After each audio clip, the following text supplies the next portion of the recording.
Hello दोस्तों। आज मैं फिर से लेकर आया हूं आपके लिए 28 जनवरी 2023 की करंट अफेयर्स की वीडियो। उम्मीद है आप इसे बहुत लाइक करेंगे और अच्छी लगे तो प्लीज़ सब्सक्राइब और शेयर करना ना भूलें। चलो शुरू करते हैं फिर 28 जनवरी 2023 की वीडियो। भारत में वन और वृक्ष आवरण के बारे में लिखेंगे, ठीक है। तो प्रीलिम्स में इसके लिए क्या इंपॉर्टेंट है, सबसे पहले देखिए वृक्ष आवरण, वन आवरण, हरित भारत हेतु राष्ट्रीय मिशन जिसको हम जीआईएम बोलते हैं, जलवायु परिवर्तन राष्ट्रीय कार्य योजना, भारत वन स्थिति रिपोर्ट 2021 के बारे में पढ़ेंगे हम, राष्ट्रीय नवीकरण कार्यक्रम, पर्यावरण संरक्षण अधिनियम 1986, अनुसूचित जनजाति और अन्य पारंपरिक वन निवासी अधिनियम। तो ये इस टॉपिक में हमें सिर्फ ये सारी चीज़ों को हमें सीखने को मिलेगा, इनके बारे में पता लगेगा। और ठीक है, और मेंस के लिए इसमें क्या इंपॉर्टेंट होगा, तो मेंस के लिए हमें इंपॉर्टेंट होगा भारत की वन स्थिति रिपोर्ट 2021 के बारे में लिखना होगा, ठीक है। भारत में वनों से संबंध मुद्दे, वन संरक्षण हेतु सरकार की पहल। तो पढ़ते हैं आगे, ये चर्चा में क्यों है, ठीक है। भारत हरित भारत हेतु राष्ट्रीय मिशन जिसको हम national mission for green India gym के तहत वृक्षों और वन आवरण वृक्षारोपण की संख्या और गुणवत्ता बढ़ाने के लक्ष्यों से पीछे है। वृक्षावरण में गिरावट वाले राज्य जो आते हैं, सबसे पहले एक आंध्र प्रदेश आता है, ठीक है, उत्तराखंड आता है, मध्य प्रदेश और केरल। ये चार स्टेट हमारी जो शामिल है, जिसमें यानी वृक्षों में इसमें गिरावट आई है। यहाँ पे वृक्ष बहुत कम हो गए हैं पहले की तुलना में, ठीक है। तो आगे है वृक्षावरण एवं वनावरण में अंतर। तो वृक्षावरण और वनावरण में क्या अंतर होता है, वृक्ष आच्छादन भूमि के उस कुल क्षेत्र को संदर्भित करता है जो वृक्षों द्वारा आच्छादित है, भले ही ये वृक्ष वन परिस्थिति तंत्र का हिस्सा हो या ना हो। दूसरी ओर वन आवरण विशेष रूप से भूमि के उस क्षेत्र को संदर्भित करता है जो वन परिस्थिति के तंत्र के रूप में शामिल किया जाता है।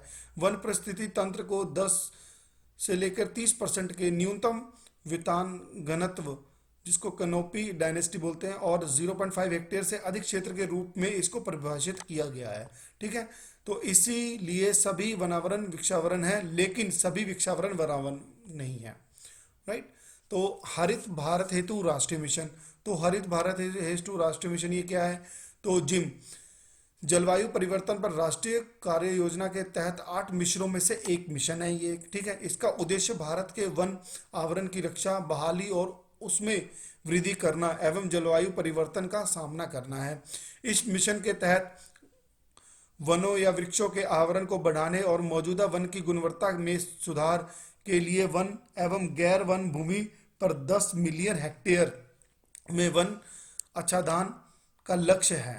पर्यावरण वन और जलवायु परिवर्तन मंत्रालय एक केंद्र प्रायोजित योजना के माध्यम से वनीकरण गतिविधियों को बढ़ावा देने हेतु राज्यों और केंद्र शासित प्रदेशों का समर्थन करता है।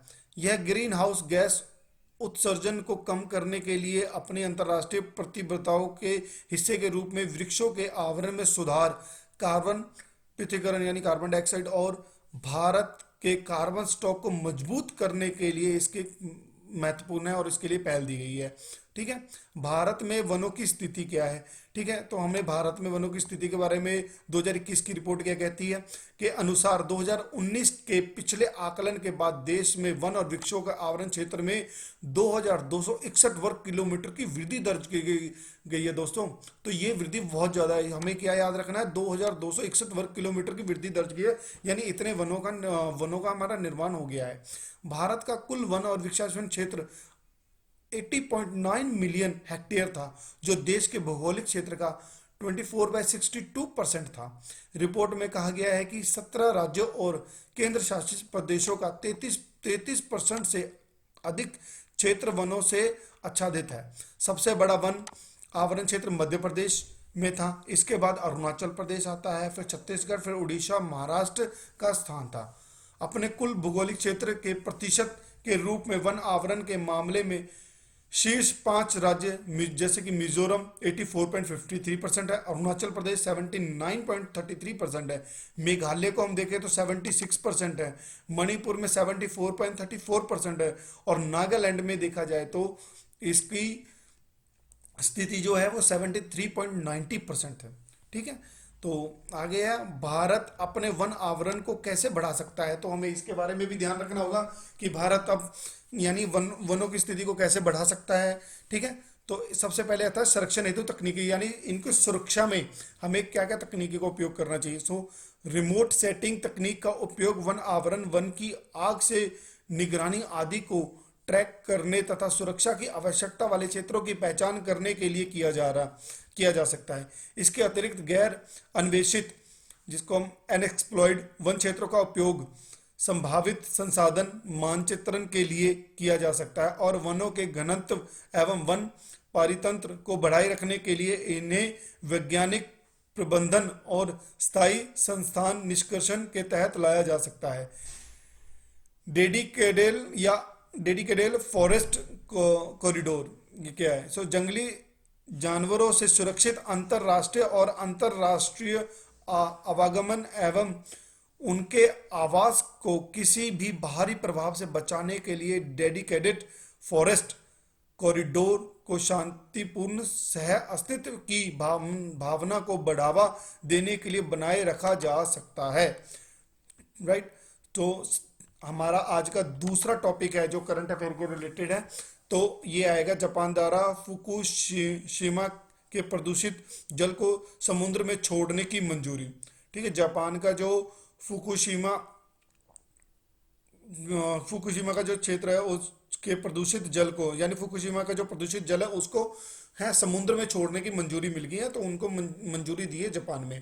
तो इसके लिए प्रीलिम्स में इसमें क्या इंपॉर्टेंट आएगा, देखो प्रीलिम्स के हिसाब से देखा जाए तो इसमें देखा जाएगा हमें प्रशांत महासागर के बारे में पढ़ना होगा, सुनामी के बारे में, जल में रेडियो थर्मी प्रदूषण के बारे में पढ़ना होगा। राइट, और मेंस में परमाणु ऊर्जा और परमाणु आपदा के मुद्दे, इसका हमें ध्यान रखना होगा।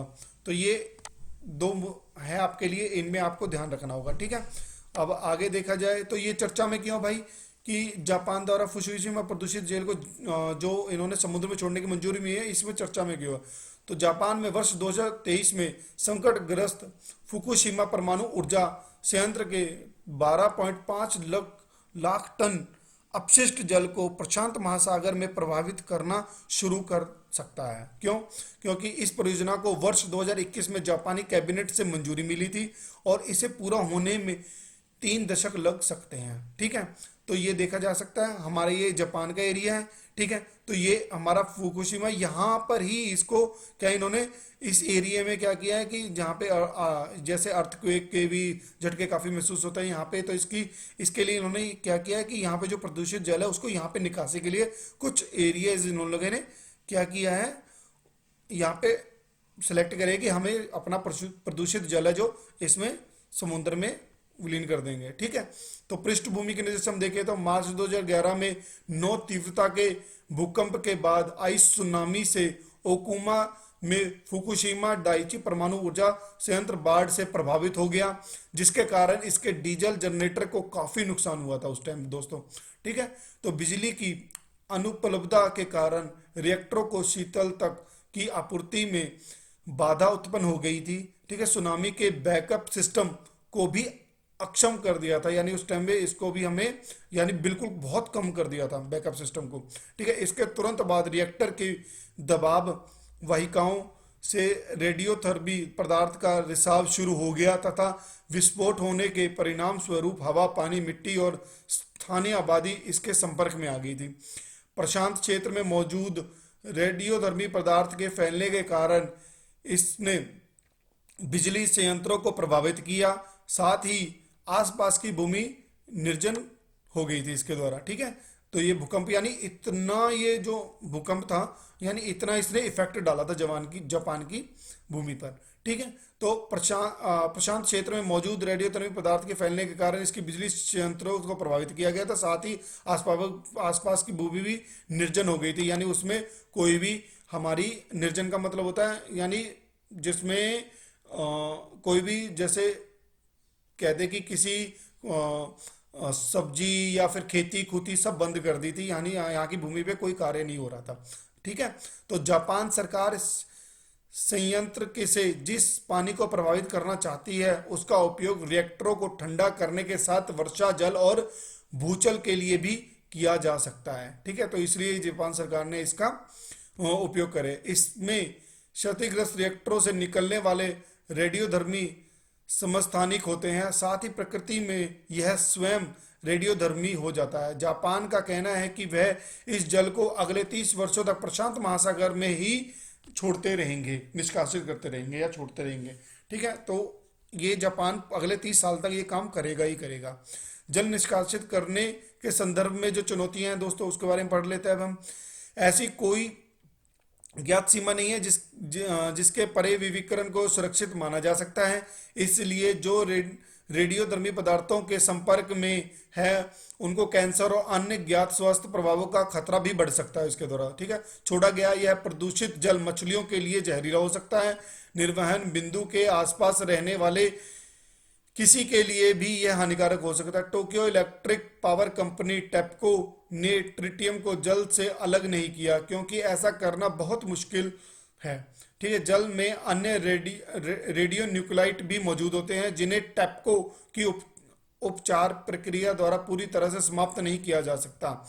इसमें रुथेनियम और प्लूटोनियम के समस्थानिक इसोटोप शामिल है जो समुद्री जीवों के शरीर एवं समुद्र तल पर अधिक समय तक उपस्थित रह सकते हैं। ठीक है, तो अब इसके उपचार क्या हो सकते हैं?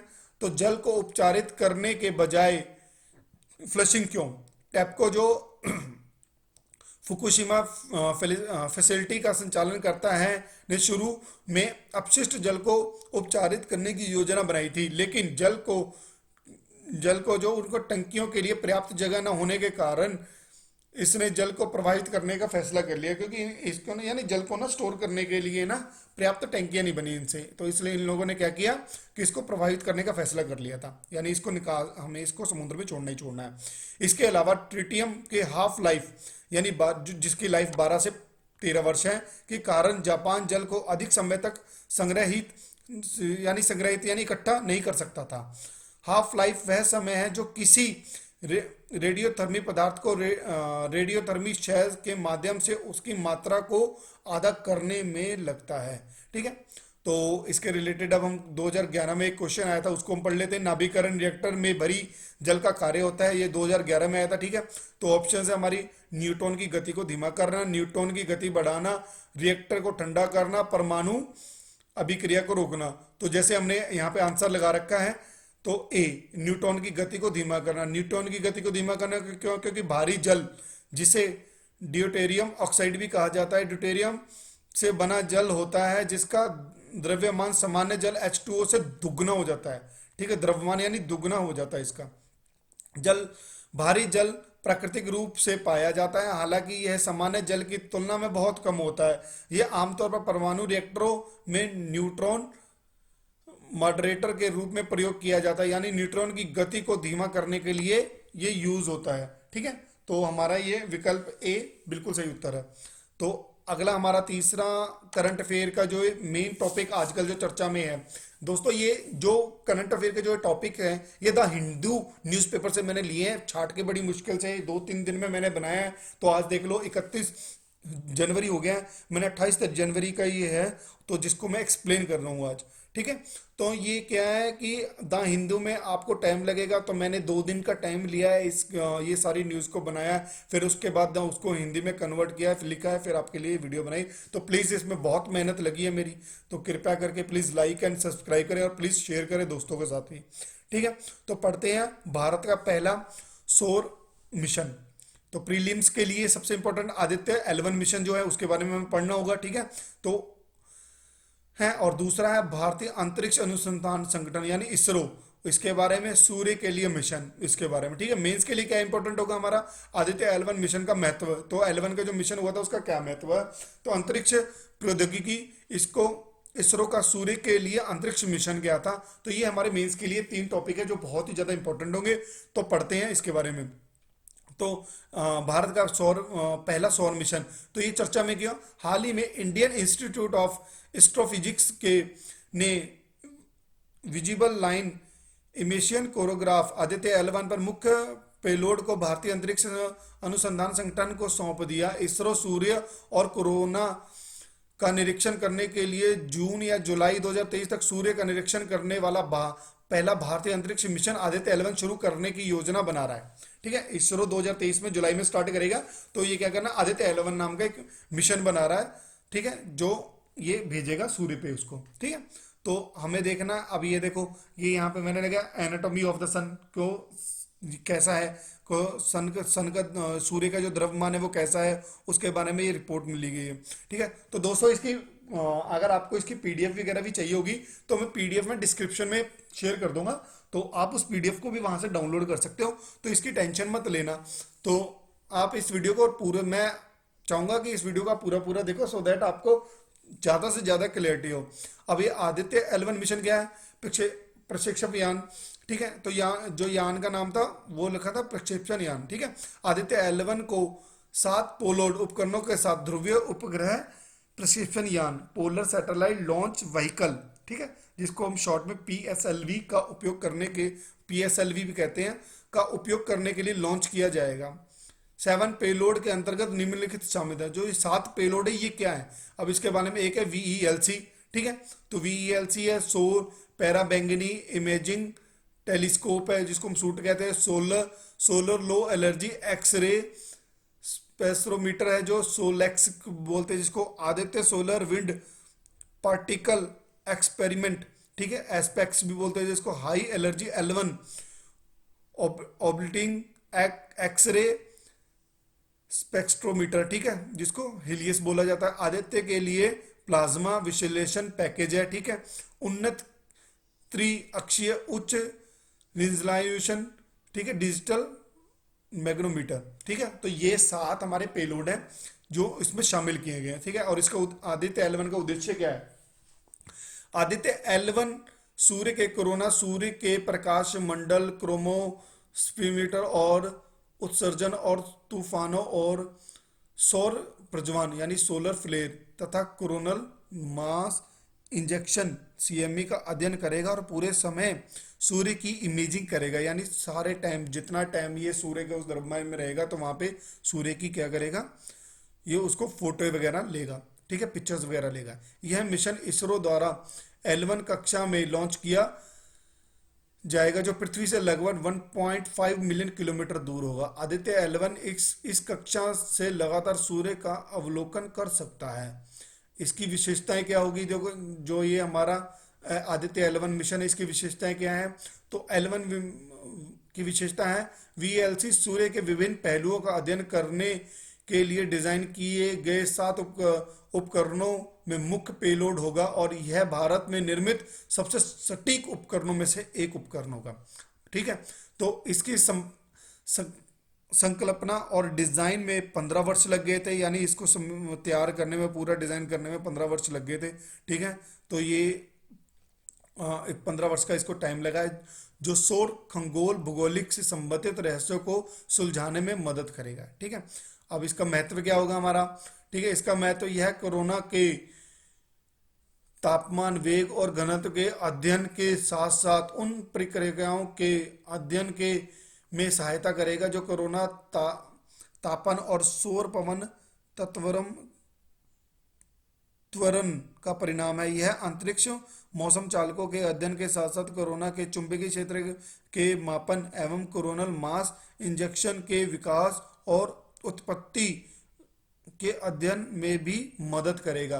तो दोस्तों ये थी वीडियो जिसमें मैंने 3 आपको मेन इम्पोर्टेंट हैं जो करंट अफेयर्स आए थे अखबारों में, वो मैंने आपके साथ साझा किए हैं। ठीक है, तो प्लीज़ अगर आपको ये वीडियो मेरी अच्छी लगी हो तो लाइक करें, सब्सक्राइब करें मेरा चैनल, और मैं आपसे विनती करूंगा शेयर जरूर करें, सो दैट जिसको इसकी जरूरत होगी, जो यूपीएससी पीसीएस के बच्चे तैयारी कर रहे हैं, ठीक है, मेरी तरह जैसे मैं तैयारी कर रहा हूँ, तो साइड बाय साइड मैंने ये सोचा कि आप लोगों को नॉलेज दूं, जो मुझे नॉलेज मिल रही है जो चीज़ें मैं पढ़ रहा हूँ। तो प्लीज़ मैं आपसे ये कहूँगा कि प्लीज़ लाइक करें, सब्सक्राइब करें, ताकि किसी का भला हो सके। मैं वीडियो बिल्कुल फ्री में बना रहा हूँ। ठीक है, तो मैंने खुद पे यानी 1 लाख का पैकेज देकर मैंने 1 लाख की फीस दी है मैंने एक बड़े इंस्टीट्यूट को, जिसमें से, ठीक है, तो मैं तैयारी कर, जहाँ से मैं तैयारी कर रहा हूँ, और साथ में मैं वही फ्री सारी की सारी क्लासेस एज इट इज़ आपको फ्री में दे रहा हूँ, नोट्स बनाकर दूंगा। अभी मेरे लेक्चर्स के नोट भी बनाने स्टार्ट कर रहा हूँ मैं, तो वो उसकी भी वीडियोस मैं आगे लगातार बनाऊंगा। तो प्लीज़ आप लाइक करें, सब्सक्राइब करें मेरे channel. Thank you, have a great day, bye.